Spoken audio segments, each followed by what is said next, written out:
মলত্যাগ করেছে। ভক্তরা বললে এবার হয়তো বাবা বেঁচে উঠবে, কিন্তু না, দিন দিন যত যায় তত পচা দুর্গন্ধ বার হয়। মনে করতেন পুলিশ গিয়ে আশ্রম থেকে বালক ব্রহ্মচারীর বাবার লাশটা বার করে শ্মশানে জ্বালিয়েছিল বারানগরে। মনে করতেন 12ই বারাকপুরে, আপনাদের মনে থাকে না? আশ্চর্য। তার মানে এর থেকে বোঝা যায় মানুষ মারা গেলে আর ফিরে আসে না। এই জন্য বুদ্ধদেব বলেছেন, বুদ্ধদেব আপনার মনে করতে করে আপনাদের মনে নেই, বুদ্ধদেবের কাছে একজন মহিলা এসেছে, এসে বলছে গুরুদেব কোন বুদ্ধ? মনে করে দেখুন যে বুদ্ধ পূর্ণিমা সামনে আছে, বুদ্ধদেবের অনুসরণকারীরা আপনারা মনে করে দেখুন বুদ্ধদেব, মনে করে দেখুন বুদ্ধদেবের ধর্মগ্রন্থের নাম হচ্ছে ত্রিপিটক। কি নাম? ত্রিপিটক। 3 পিটকের সমাহার। বুদ্ধদেব যখন মারা যাচ্ছে, মৃত্যুশয্যায় শায়িত, উনি তো বুদ্ধদেব, বৌদ্ধ মানে জ্ঞানী, ওনার নাম হচ্ছে কপিলাবস্তুর রাজা শুদ্ধোধনের বেটা সিদ্ধার্থ। উনি যার কাছে মানুষ হয়েছিল তার নাম গৌতমী, ওই জন্য ওনাকে বলে গৌতম। আর জ্ঞান লাভ করায় ওনাকে বলে বৌদ্ধ। বৌদ্ধ মানে জ্ঞানী। এই গৌতম বৌদ্ধ তথা বুদ্ধদেব যখন মারা যাচ্ছে, ওনার শিষ্য ওনাকে জিজ্ঞেস করছে, Lord who shall teach us when thou art গান? পড়ে দেখবেন, বাজে কথা বলি না। লর্ড, এটা পাওয়া গেছে নেপাল থেকে, নেপালের পুঁথি। হু shall teach us when thou art গান? কে আমাকে পড়াবে যখন আপনি মারা যাবেন? দেখো আমরা এরকম আমাদের পীর সাহেবকে বলি না, হুজুর আপনি মারা গেলে কি হবে, কিংবা যার সাথে আপনি মেশেন এই আপনার কাছে শিখি মারা গেলে কি হবে বলুন তো। বুদ্ধদেবকে তার শিষ্য জিজ্ঞেস করছে, oh my lord who shall teach us when thou art gone? ও আমার প্রভু, কে আমাকে পড়াবে যখন আপনি মারা যাবেন? বুদ্ধদেব বলছে, I am not first nor I shall be the last. ও আমার সন্তান, আমি তো পৃথিবীর প্রথম নই। পৃথিবীর প্রথম নয়। পৃথিবীর প্রথম কে? আরে আদম নবী, আদম আলাইহিস সালাম পৃথিবীর প্রথম না? আল্লাহু আকবার, আল্লাহু আকবার। বুঝতে পারছেন না বক্তৃতা? আই এম নট ফার্স্ট, আমি পৃথিবীর প্রথম নই। Nor I shall be the last, আমি শেষও নই। শিষ্য জিজ্ঞেস করছে, আপনি প্রথমও না শেষও না? মানে হ্যাঁ হ্যাঁ, অ্যানাদার বৌদ্ধ উইল কেম, এই পৃথিবীতে আর একজন বৌদ্ধ জন্ম নেবে। He will be known as Maitreya, তিনি হবেন শান্তি ও করুণার মৈত্র প্রতীক। আমার কথা বোঝা যাচ্ছে কি? তিনি কি হবে? তিনি হবে শান্তি, করুণা, মৈত্রীর প্রতীক। মনে করে দেখুন 2023 সালের আপনারা মনে করেন সেপ্টেম্বর, অক্টোবর, নভেম্বর চলছে, 12ই রবিউল আওয়ালের দিনটা ছিল। মনে করে দেখুন এবার সম্ভবত বৃহস্পতিবার মনে হচ্ছে আমার, মনে করে দেখুন ওই দিন আমাদের প্রধানমন্ত্রী মোদিজি, রাষ্ট্রপতি দ্রৌপদী মুর্মু আল্লাহর নবীর আগমনের উপরে বক্তৃতা দিয়েছিল। কিন্তু সব বক্তৃতা শুয়ে গিয়ে একটা বক্তৃতা গোটা মিডিয়া নিয়েছিল। সেই বক্তৃতা হচ্ছে আমাদের বর্তমান মুখ্যমন্ত্রী শ্রীমতী মমতা ব্যানার্জির বক্তৃতাটা। আপনারা ভুল বুঝবেন না প্লিজ, আমি রাজনীতি করি না, বুঝিও না, খোলা খোদার কসম বলছি, ওটা একটা আলাদা প্ল্যাটফর্ম। আমি দিনই ধর্মীয় বক্তৃতার মজলিসে ওনার নাম বললাম, যেহেতু পশ্চিমবঙ্গের মুখ্যমন্ত্রী। মনে করে দেখুন গোটা মিডিয়াকে ওনার একটা লিখিত ভাষণ দিয়েছিল। উনি লিখিত ভাষণ, যেহেতু উনি অসুস্থ ছিল, আপনার পুলিশ জানে, উনি বাগডোগরা অর্থাৎ আমি পরশু এই সপ্তাহে যাও প্লেনে ওই এলাকায় বক্তৃতা করতে গিয়ে কুচবিহারে, আপনার সবাই জানেন তো, মুখ্যমন্ত্রী একটা লেখা গোটা পৃথিবীর মিডিয়ায় দিয়েছিল। আপনারা কি লেখাটা কেউ পড়েছিলেন? আমার মনে হয় না। আমার কাছে আছে, অথবা আমি পত্রিকার নাম বলছি দেখে আমার কাছে তো আছেই। মনে করে দেখুন আমাদের মুখ্যমন্ত্রী যে আল্লাহর রসুলের আগমনে বুদ্ধদেব যে ভাষা বলেছে, he will be known as Maitreya, তিনি হবেন শান্তি, করুণা এবং মৈত্রীর প্রতীক। মনে করে দেখুন আমাদের মুখ্যমন্ত্রী গোটা পৃথিবীর মিডিয়ার কাছে একটি লিখিত ভাষণ দিয়েছিল। তিনি লিখেছিলেন, লিখুন আপনারা, লিখুন, সৌভ্রাতৃত্ববোধ তথা সম্প্রীতি, সৌভ্রাতৃত্ববোধ, বিশ্ব শান্তি, ন্যায় আর মানবতার শ্রেষ্ঠ সন্তান হযরত মুহাম্মদ সাল্লাল্লাহু আলাইহি ওয়াসাল্লামের জন্মদিবসের শুভেচ্ছা। আপনি যে নারায়ে তাকবীর বলবেন, হাত সুবহানাল্লাহ বলবেন পরে, আগে আমার কথাটা বুঝে নেন ভাইয়া, হাত তুলবেন পরে। আগে এই জায়গাটা আবার বলছি, আপনি যে দলের রাজনৈতিক নেতা হন না তাতে আমার কোনো আপত্তি নেই, কিন্তু মমতা ব্যানার্জি মুখ্যমন্ত্রী এই বক্তৃতাটা গোটা পৃথিবী লুফে নিয়েছিল। উনি কি বলেছেন আবার বলছি, ভালো করে শুনুন। সম্প্রীতি মানে অর্থাৎ সৌভ্রাতৃত্ব, মানে হিন্দু মুসলমান জৈন খ্রিস্টান সকলের জন্য উনি এসেছেন। আমার কথা বোঝা যাচ্ছে? 1 নাম্বার। 2 নাম্বার বিশ্ব শান্তি, অর্থাৎ পৃথিবীতে যদি শান্তি পেতে চাও তাই হযরত মুহাম্মদ সাল্লাল্লাহু আলাইহি ওয়াসাল্লামকে তোমরা অনুসরণ করবে। একটু আগে বুদ্ধদেব যেটা বলেছে, তার আগে ঈসা রুহুল্লাহ যেটা বলেছে, আমার কথা বোঝা যাচ্ছে কি? বোঝার চেষ্টা করবেন ভাই। আল্লাহর নবীর আগমনের দ্বিতীয় কারণ হবে তিনি হচ্ছেন বিশ্ব শান্তি, অর্থাৎ পৃথিবীর মানুষ এক অশান্তিতে চলছে। আজ রাশিয়া আর ইউক্রেনের যুদ্ধ চলছে, 1 বছর পার হয়ে গেছে, জিডিপি রেট বিশ্বের অত্যন্ত তলানিতে ঠেকেছে, অর্থনীতি দারুণভাবে পঙ্গু। আবার ইসরায়েলের সাথে যুদ্ধ চলছে গাজায়। এই যুদ্ধ যদি বিশ্বে ছড়িয়ে যায় আবার পরমাণু বোমার হামলার সম্মুখীন হতে হবে। এই সময় শান্তি আর শান্তি চাই। তাই শান্তির দূত মুহাম্মাদুর রাসূলুল্লাহ সাল্লাল্লাহু আলাইহি সাল্লামকে কেন্দ্র করে আমাদের মুখ্যমন্ত্রী বলেন উনি হলেন বিশ্ব শান্তির দূত, উনি হচ্ছেন ন্যায়ের প্রতীক। ন্যায় ন্যায় ন্যায়, আমার কথা বোঝা যাচ্ছে ভাই? উনি কিসের প্রতীক? চিনে বলুন, ন্যায় ন্যায় ন্যায়। 4 নম্বর মানবতা। একটুখানি শুনুন। আপনারা সবাই জানেন আল্লাহ রসুলের বাড়ি হলো মক্কায়, জন্ম। উনি এসেছিলেন মদিনায়, কারণ মক্কায় ওনাকে রাখেনি মক্কার লোকেরা। একটু আগে বলেছিলাম, মনে আছে? হ্যাঁ না বলুন। এই মদিনাতে আসার পরেও মক্কার লোকেরা ওনার বিরুদ্ধে লড়াই করেছিল, মনে আছে? অথচ আল্লাহর নবীর, এখন উনি মদিনায় থাকেন, 400 কিলোমিটার দূর থেকে তারা আল্লাহর নবীকে মারতে আসছে। আপনার মনে করে দেখুন, এই মারতে আসছে যারা, তাদের প্রতিরোধ করতে হবে না চা বিস্কুট দিতে হবে? আরে প্রথম প্রতিরোধ করতে হবে, প্রতিরোধ। ভালো করে শুনুন, তারপর চা বিস্কুট দেবো, আমি দিচ্ছি, দেখুন না। প্রথম প্রতিরোধ করতে হবে। এই প্রতিরোধ করার নাম হলো আরবিতে জিহাদ। মনে থাকবে? এই প্রতিরোধ করার আরবি ভাষা কি? চিল্লে বল। অথচ আজ এই জিহাদ শব্দের সাথে জঙ্গি শব্দ গুড়িয়ে দিয়ে জিহাদটাকেই লুকিয়ে ফিরিয়ে দিচ্ছে। মানে মুসলিম মানেই জঙ্গি, ওটা আলাদা, এখানে জাত থাকে না। হিন্দু না মুসলমান, জঙ্গির কোনো জাত হয় না। কিন্তু দুর্ভাগ্য, এই আরবি জিহাদ শব্দটাকে জঙ্গির সাথে জড়িয়ে দিচ্ছে।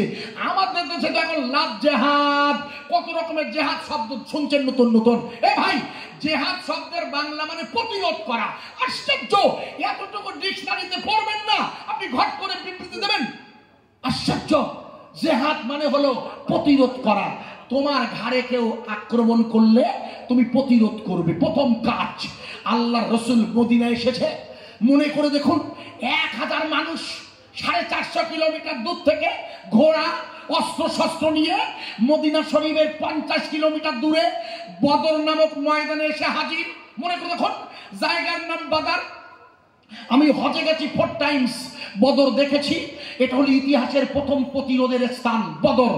ওই ময়দানে ওরা এসেছে 1000 জন, অস্ত্র শস্ত্রে সজ্জিত, তলোয়ার, ঘোড়া, যোদ্ধার, বীর। কিন্তু আল্লাহ রসুল জানে না, কারণ উনি তো আছেন এখন মদিনায়।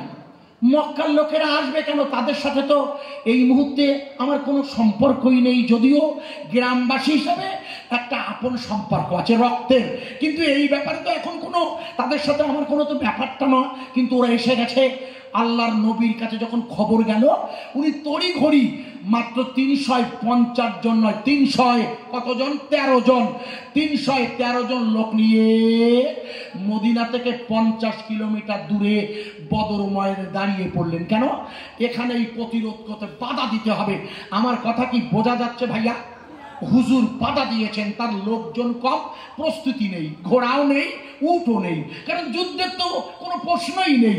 প্রতিরোধ করতে হবে। মনে করে দেখুন, ওই প্রতিরোধ লড়াইতে মনে করে দেখুন, মানে যারা মক্কা থেকে এসেছে অবিশ্বাসী, এদের 70 জন বন্দী হয়েছে। কতজন? মুখস্থ করেন, 70 জন বন্দী। ওই 70 জন বন্দীর মধ্যে একজন বন্দী হলো হযরতে আব্বাস রাদিয়াল্লাহু তাআলা আনহু। পরবর্তীতে তিনি ঈমান আনবেন। এই মুহূর্তে তিনি ওনার ভাইপোর বিরুদ্ধে লড়াইতে এসেছেন। নাম হযরতে আব্বাস রাদিয়াল্লাহু তাআলা আনহু। আমার কথা বোঝা যাচ্ছে কি? বেশ রাত হয়ে গেছে ভাইয়া, এখন না, আমি যে সময়ের কথা বল, প্রচন্ড অন্ধকারের রাত, হঠাৎ একটা আওয়াজ আসছে। সবচেয়ে বড় কথা, ভালো করে বুঝবেন, সবচেয়ে বড় কথা, যে আওয়াজটা এসেছে, আল্লাহ রাসূল বলছে এটা কের আওয়াজ আসছে? তো দেখো তো কের আওয়াজ। সাহাবারা দৌড়ে গিয়ে বলে, হুজুর, যে 70 জনকে আমরা বন্দি করেছি, ওই 70 জনের বন্দিত্ব ধরে রাখার জন্যে আমরা যে দড়ি দিয়ে বেঁধেছি না, ওই দড়ি দিয়ে বাঁধতে গিয়ে আপনার চাচা আসে একেবারে শেষে, আপনার চাচা আছেন শেষে, তাই ওনার জায়গাটা কষতে গিয়ে ওই দড়িতে ওনার মাংস কেটে, গোশ কেটে রক্ত বার হয়ে জ্বালা করছে, তাই উনি চিৎকার করছেন। আল্লাহ রসুলের চাচা নাম শুনে হুজুর কিছু বলবেন ভেবেছিল সাহাবারা, কিন্তু হুজুর কিছু বললেন না। বেশ অনেকটা রাত হয়েছে। আল্লাহ রসুল জিজ্ঞেস করবো, আমার সাহাবারা, ওই বন্দিরা তো আর কোনো আওয়াজ করছে না কেন? আসলে এই বন্দিগুলো তো কেউ চাচা, কেউ ভাই, কেউ তো আপনজন, সব মক্কা, তাই রসুলেরও ঘুম হচ্ছে না যুদ্ধের ময়দানে। হুজুর বলছে, এই বন্দিগুলো ওরা আর কোনো শব্দ করছে না কেন, দেখো তো। একজন সাহাবা এসে বলছে, ইয়া রাসূলুল্লাহ, ওরা শব্দ করবে কি করে? ওদের তো আমরা দড়ি ঢিলা করে বেঁধে দিয়েছি। দড়ি ঢিলা? আরে আমি তোমাদের একবারও বলেছি যে আমার চাচা আব্বাসের হাত কেটে গেছে বলে তোমরা দড়ি ঢিলা করো কেন? তোমরা আমার চাচার দড়ি ঢিলা করলে যাও, যদি আমার চাচা আব্বাসের দড়ি ঢিলা করে থাকো, তাহলে বাকি 69 জনের দড়িটা ঢিলা করে দাও। একবার জোরে বলুন, নারে তাকবীর, নারে তাকবীর। 70 জন, এই হচ্ছে ন্যায়। লক্ষ্য করুন, লক্ষ্য করুন, এই 70 জন, মনে করে দেখুন, বদরের যুদ্ধ হয়েছিল রমজানুল মুবারাকে, রোজা রেখেছে দিনের বেলা, রাতের বেলা সেহরি করতে হয়। মনে করে দেখুন, আল্লাহ রসুল বললে তাবু গোটাও, ওটা যুদ্ধ শেষ, প্রতিরোধ শেষ হয়ে গেছে, ওটাও তাবু। তাবু উঠানো হলো। আল্লাহ রসুল বলেন, ও আমার সাহাবারা, তোমাদের কাছে যে খাবারগুলো আছে, কিসের খাবার? আরে জোরে বলুন, এর তো রোজা, কি খাবে? এই সেহেরি খাবারটা তোমরা ওই বন্দীদের ভাগ করে দাও। একবার জোরে বলা যাবে না সুবহানাল্লাহ? আল্লাহর নবী বললেন, ও আমার সাহাবারা, আমার সঙ্গীরা, তোমরা তোমাদের নিজের ঘোড়া নিজের উঠে, নিজেরা না উঠে ওই 70 জন বন্দীকে উঠিয়ে দাও। 70 জন বন্দী, ওরা ঘোড়ার পিঠে উঠবে, আমি মুহাম্মদ আর আমরা সবাই হেঁটে হেঁটে ওদের 50 কিলোমিটার দূর মদিনা পর্যন্ত নিয়ে যাব। নারাই তাকবীর।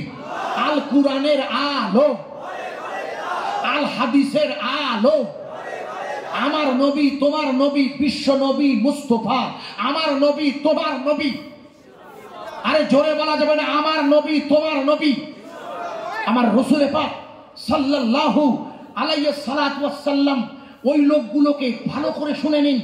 ওই লোকগুলোকে যখন, লক্ষ্য করুন, নিজে না খেয়ে তার সাহাবাদের খাবারটা দিয়ে, রমজানুল মুবারাকের রোজা, তার উপরন্ত 50 কিলোমিটার হেঁটে সকালবেলা মদিনা শরীফে যখন পৌঁছে গেছে, মদিনার সাহাবারা যারা হিজরত করেছেন, মুজাহিদ, এই সাহাবারা এসে সব দেখছে নিজের আপনজন, সব আপনজন।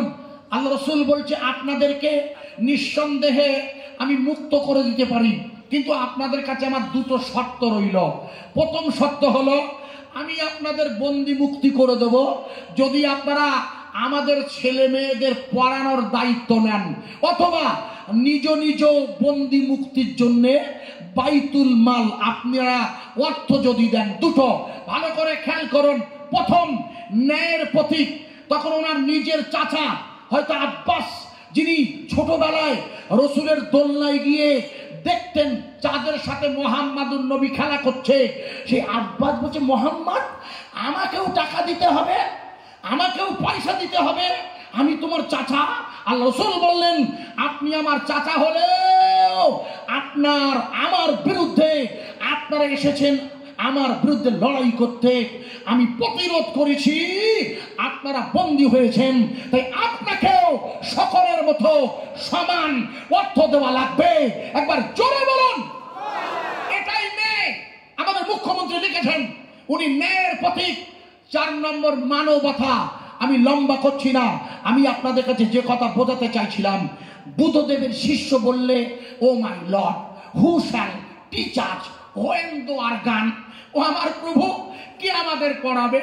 বুদ্ধদেব বলেছিল, আই এম নট ফার্স্ট, আমি পৃথিবীর প্রথম নই, nor I shall be the last, আমি শেষ নই।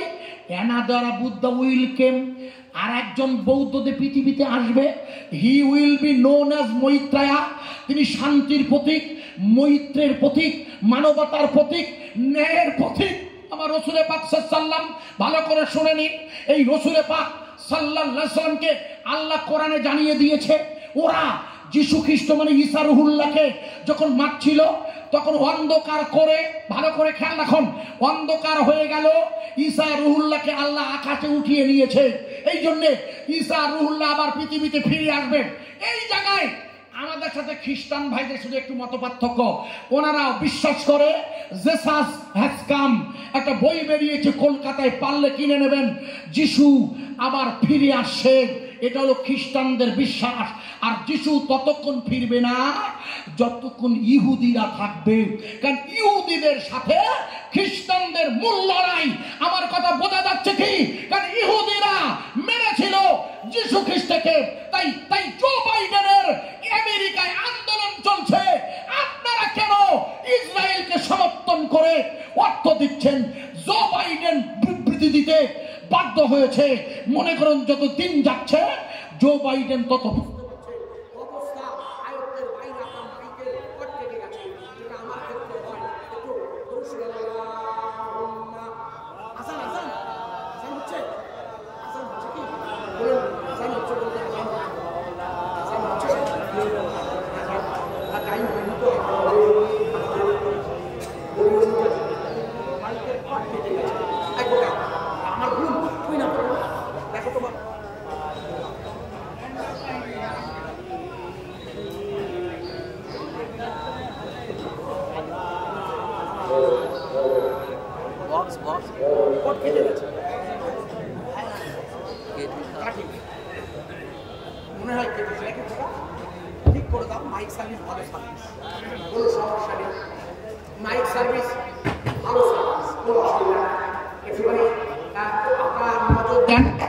এই বাবা, ডিজির শব্দ খুব ভয় হয় কেন?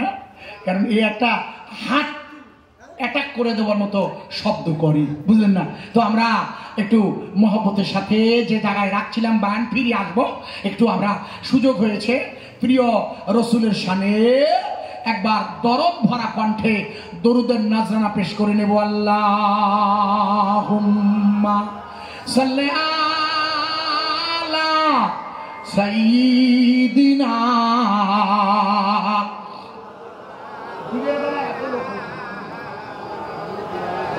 দিনের বেলা সত্যি আপনাদের কাছে আমি এবং মৌলানা সাইফুল্লাহ, আমরা দুই ভাই ঋণী। কেন? যেহেতু আমাদের এমন সময় টাইম যে সময় আপনারা স্নান করবেন, খাওয়া দাওয়া করবেন। উনি তো 9টা থেকে 10:30 হ্যান্ডবিলে দেখেছেন, আর ওনার পর থেকে আমি জোহরের আজান পর্যন্ত, তারপরে নামাজ হবে, তারপরে বক্তা আছেন বাংলাদেশ থেকে, দুইজন মেহমান আসছেন, এনারা অত্যন্ত খরচা করে আমার বাবলু ভাইয়েরা। এছাড়া ফুরফুরা শরীফের হুজুর আম্মার সিদ্দিকী আছেন, মাগরিব থেকে এশা মানে 6টা থেকে 8টা। তারপরে এই এলাকার গর্ব আমার শ্রদ্ধেয় বাজন বড় ভাই দাহারানির হযরতে মৌলানা জামাত আলী সাহেব যে আছে, আর মাঝখানে মৌলানা শিক্ষক ভালো বলেন আব্দুল্লাহিল মারুফ সাহেব সহ 2 জন বাংলাদেশি মেহমান আছেন। মানে এত 57 বক্তা এনেছেন যে কাকে থুয়ে কাকে নি, সত্যি বলছি এত নামি নামি বক্তা এনেছেন। আমার কথা বলছি না, আমরা দিনের বেলার পার্টি মানে ছোটখাটো, এরপরে আসল শুরু হবে। তবু আমি চেষ্টা করছি আমার মৌলানা সাইফুল্লাহ স্নেহপ্রতীক আর আমি গুনাহগার, অন্তত অসময়, এটা হচ্ছে অসময়। জোহরের পর থেকে ন্যাচারাল সময় শুরু হয় খাওয়া দাওয়া করে, কিন্তু আপনি এত লোক এসেছেন এই দিনের বেলা, সত্যি আমি কৃতজ্ঞ। সোনাখালী আমাদের এই ব্যবসায়ী সমিতি, এই কমিটি সাহেবদের আমি আন্তরিক অভিনন্দন জানাই।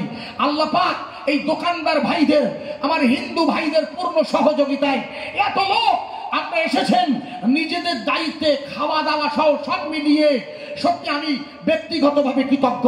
তাই আল্লাহর শুকরিয়া আদায় করে আল্লাহর কাছে শুকরিয়ার ভাষা বলছি, নারে তাকবীর। পিছন দিকের ভাইরা আওয়াজ দেবেন নারে তাকবীর। আমার ভাই সব একটু মহব্বতে একবার আল্লাহর রসুলের শানে দরুদের নাজরা পড়ে নিয়ে আবার ফিরে আসবো। আল্লাহুম্মা সাল্লি আলা সাইয়্যিদিনা ওয়া আলা আলি সাইয়্যিদিনা।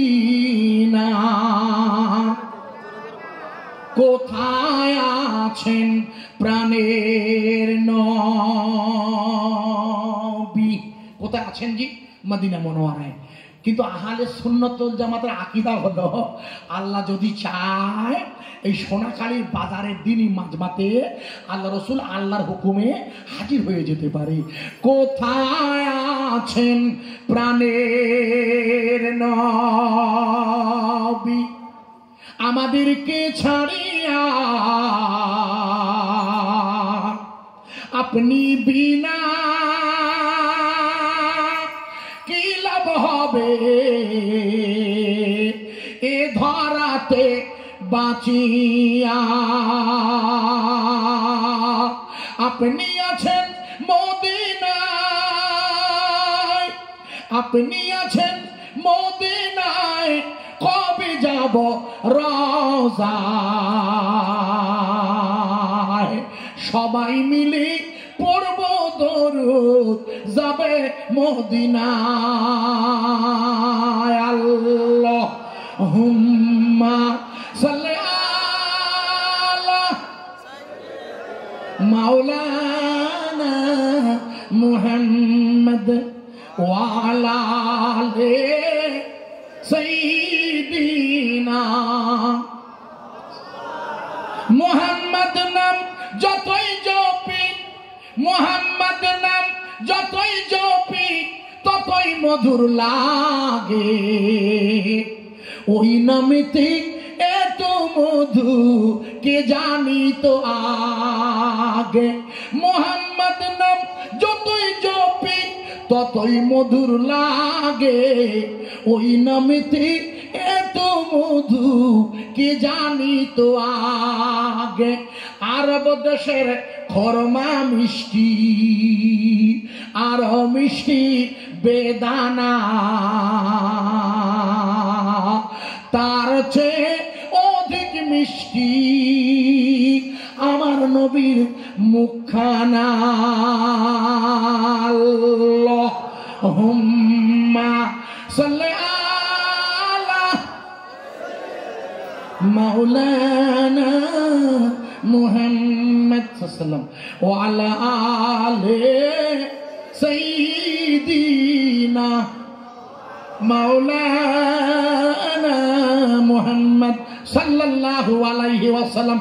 প্রিয় ভাই সাহেব, আপনারা আমার সাথে যে জায়গায় রাখছিলাম, আপনাকে ঈসা আলাইহিস সালাতু ওয়াস সালামকে আল্লাহ উঠিয়ে নিয়ে ওই পিটারের চেহারাটা জিসাস ক্রাইস্ট তথা যিশু খ্রিস্টের রূপে পরিবর্তন করিয়ে ওরা ওনাকে ক্রুশবিদ্ধ করে মেরেছিল।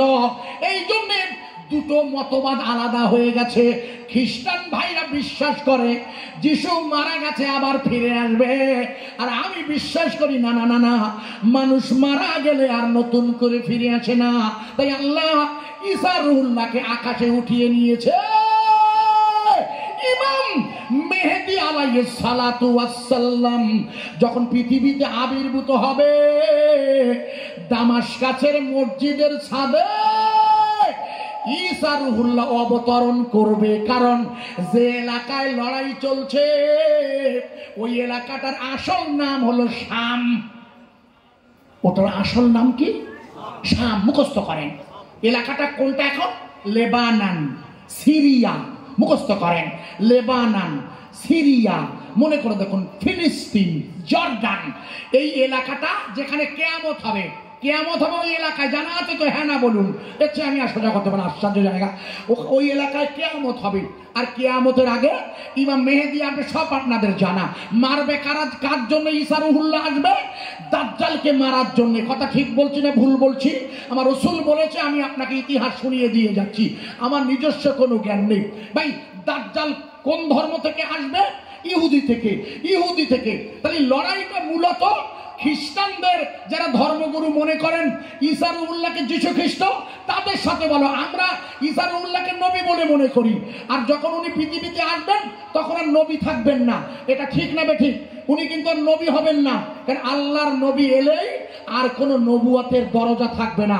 তাই উনি আসবেন উম্মতে মুহাম্মাদি হিসাবে। এটা মনে রাখতে হবে।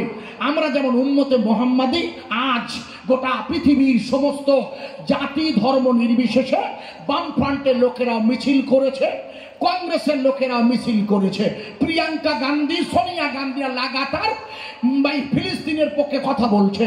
প্র্যাকটিক্যাল বলছে, আমি রাজনীতি করি না। কারণ গোটা পৃথিবীর সবাই জানে এই লড়াইটা বেঁধেছে, এখানে তো মুসলিমদের পার্টিকুলার কোনো দোষ নেই, জায়গাটা তাদের, জোর করে ঢুকে পড়েছে। এবার দেখুন, অধিকাংশ ইহুদিরা বিশ্বাস করে নেতানজিহু আর ওই নীতি ওরা বিশ্বাস করে না।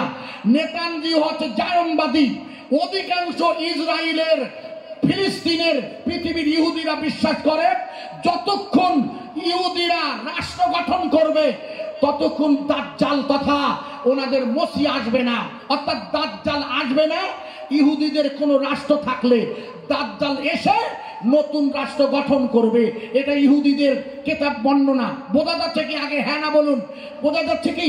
তার মানে অধিকাংশ ইহুদিরা বিশ্বাস করে ইসরায়েলের ভূখণ্ড, ওই দেশটা যেটা করেছে ওটা অবৈধ। প্র্যাকটিক্যালি তাই। তাই ইসরায়েলের বিরুদ্ধে গোটা পৃথিবীতে আন্দোলন চলছে, যেমন চলছে নেতানজিহু আর ইসরায়েলেও। অর্থাৎ দাজ্জাল যখন এসে যাবে পৃথিবীতে, মনে করে তখন তখন ঈসা রুহুল্লাহ আসবে না? আসবে না?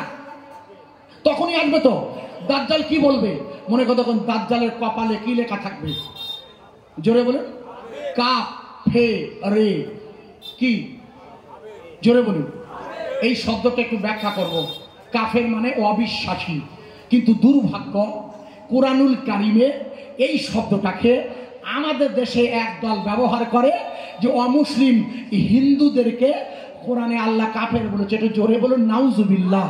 আশ্চর্য ব্যাখ্যা, নিজের মতো করে মন গড়ে ব্যাখ্যা দিয়ে দিল। গতকাল বিশ্বকাপের ফাইনাল খেলা হয়েছে, যদিও দুর্ভাগ্য আমাদের পরপর 10টা ম্যাচ জিতেও 11তম ম্যাচে অস্ট্রেলিয়ার কাছে হেরে গিয়েছে।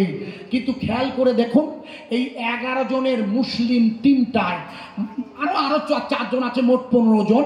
এই ব্রিগেডে দেখবেন 2 জন মুসলমান, একজন মোহাম্মদ সিরাজ আর একজন মোহাম্মদ শামি, যাকে প্রথম দিকে প্রয়োজন হয়নি, নেইনি। ওটা হচ্ছে ক্রিকেটীয় ব্যাপার।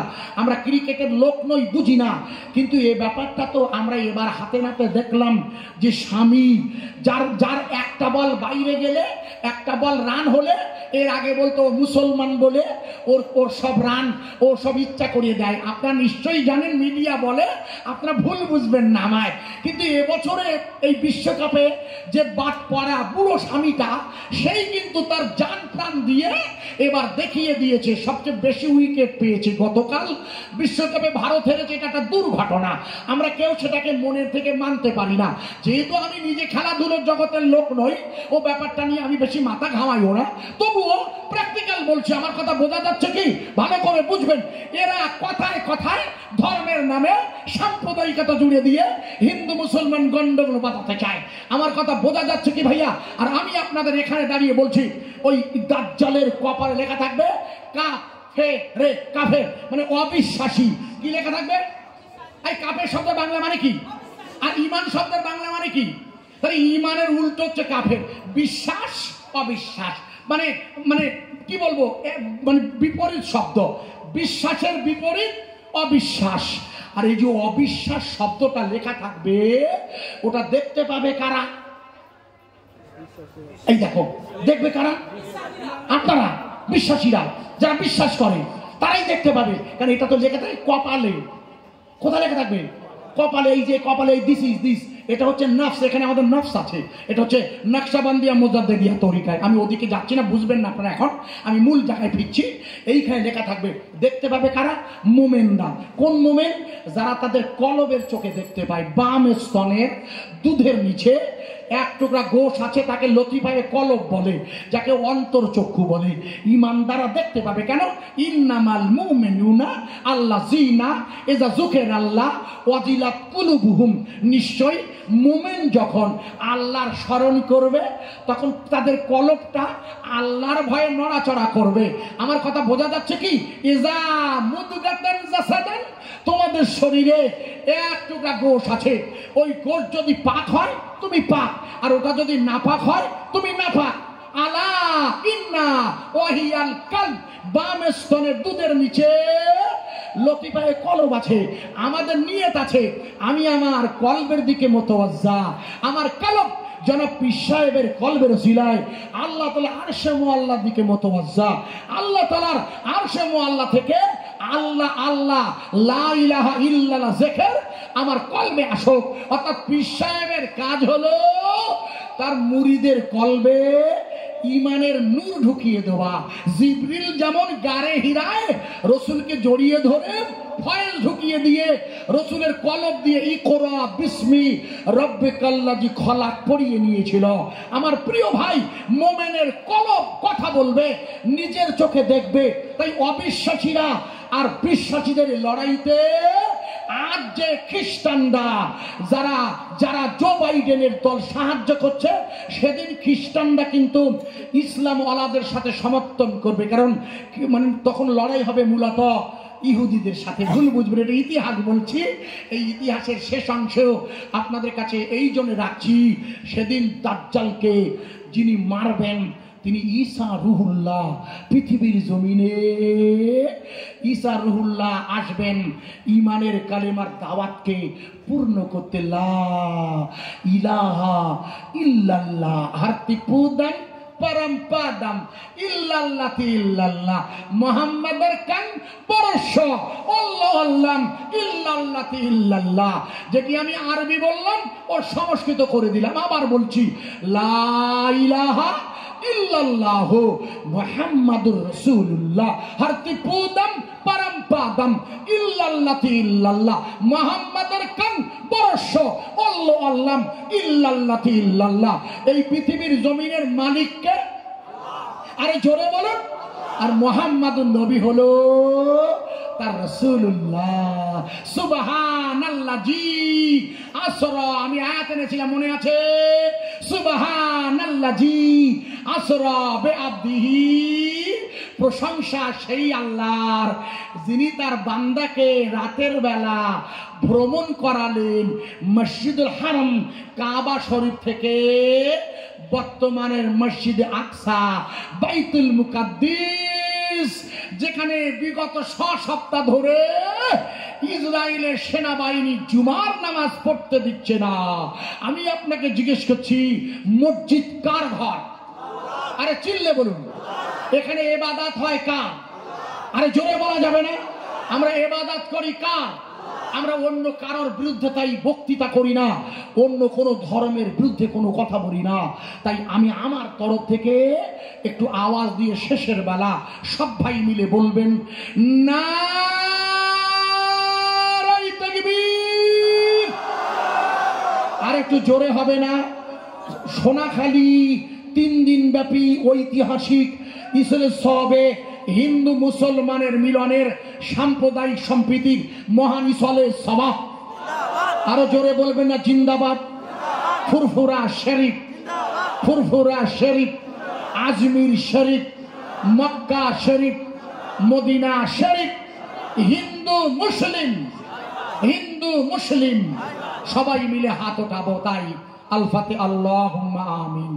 আমার মাওলানা ইসলামপতি সাইফুল্লাহ সাহেব দীর্ঘ সময় বায়ান রেখে মোনাজাতের সময় পাননি। সময়ের নজরে আমি গুনাহগার মোহাম্মদ আজিজুর রহমান, আল্লাহ জোহরের ওয়াক্ত হয়ে এসেছে, আজানের সময় হয়ে গেছে।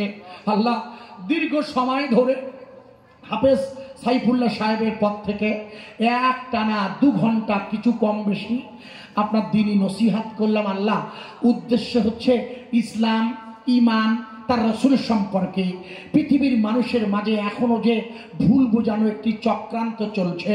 আল্লাহ আল্লাহ আমি আমার ভারতবাসী হিসাবে আমরা সমস্ত মানুষের কাছে এই দাওয়াত রাখছি, ইসলাম এসেছে, নবী এসেছে গোটা পৃথিবীর মানব জাতির কল্যাণে। হিন্দু মুসলিম জিজ্ঞাসে কোনজন, কান্ডারি বলো, ডুবিছে মানুষ সন্তান মোরমার। আয় আল্লাহ সেই সুন্দর ভারতবর্ষের সোনাখালী পাশে হলো বাসন্তী, যেখান থেকে দক্ষিণ 24 পরগনার জেলা পরিষদের সভাধিপতি নির্বাচিত হয়েছে।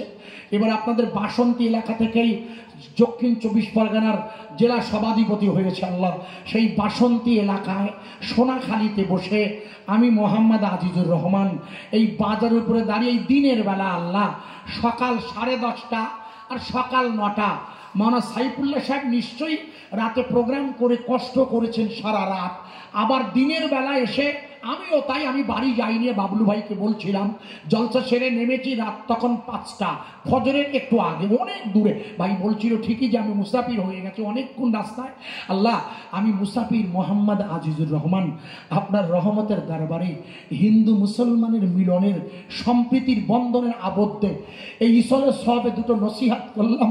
আল্লাহ আপনি আমাদের বয়ানটাকে কবুল করে নেবেন। আল্লাহ আল্লাহ এই বৃহত্তম 3 দিন ব্যাপী সাংস্কৃতিক অনুষ্ঠান আমার বাবলু ভাই সহ হাজী সাহেবেরা যে দোকানে গিয়ে একটু আগে বসলাম, গোটা বাজার কমিটির পূর্ণ সহযোগিতায় এই এলাকার বিভিন্ন কত দূর থেকে যে মানুষ এসেছে আল্লাহ আমি জানি না, অনেক দূর থেকেই এসেছেন এই এলাকার মেহমানরা। আল্লাহ দিনের বেলা তারা ঝাঁপিয়ে এসেছে, চলো সোনাখালী বাজারে যাই। আল্লাহ তাদের মেহনত, তাদের ভালোবাসা, তাদের এখানে এসে বসা আমার বয়স্ক মুরব্বীরা পিতৃতুল্য যারা নিচে বসে আছে আল্লাহ, তারা সকালবেলা বাড়ি থেকে বেরিয়েছে সোনাখালী বাজারে যাব 2023 সাল এই পবিত্রতম মিলাদুন নবীতে ওলামারা বয়ান দেবে। আল্লাহ আমি যেটুকু নসিহত করলাম এর মধ্যে ভুল হবেই হবে। আল্লাহ আল্লাহ আপনি ভুল ত্রুটিকে মাফ করে দিয়ে আপনি যদি খুশি হয়ে কিছু সওয়াব দেন আল্লাহ। আল্লাহ আমরা যারা এখানে বসবাস করি এই এলাকায় আপনি সম্প্রীতির বন্ধন বাঁধিয়ে দিয়ে আল্লাহ আমরা যারা এখানে হাত তুলেছি আপনি আমাদের মা বাপের কবরে এই সওয়াবটুকু পৌঁছে দেবেন। আল্লাহ আপনি আমাদের বয়ানের, দরুদের, নজরানার, জিকিরের নজরানাতে খুশি হয়ে যদি কিছু সওয়াব দেন এই সোনাখালী বাসন্তী থানা যত দূর আমি জানি না যে যেখান থেকে এসেছে আপনি প্রত্যেকের মা বাপের কবরে এই সওয়াবটুকু পৌঁছে দিন। আল্লাহ যারা পয়সা দিয়ে, অর্থ দিয়ে, সময় দিয়ে, মেহনত করে এই জলসা টিকিয়ে রেখেছে এই কর্তৃপক্ষকে আপনি ইমানের কালেমাত এই প্রচারের পূর্ণ দায়িত্ব তাদের মধ্যে দিন দিন বৃদ্ধি করে দিন। আল্লাহ এই কমিটি সাহেবানদের আপনি নামাজি বানিয়ে দেবেন। আল্লাহ কবুল করো, কবুল করো আমাদের মোনাজাত, আর কিয়ামতে পাই যেন আপনার নবীর শাফাত। আল্লাহ মন্দিরে ঘন্টার ধ্বনি বাজছে, আমরা এই সময় মন্দিরের একেবারে গায়ে বসে আপনার প্রশংসা গীতি গাইছি।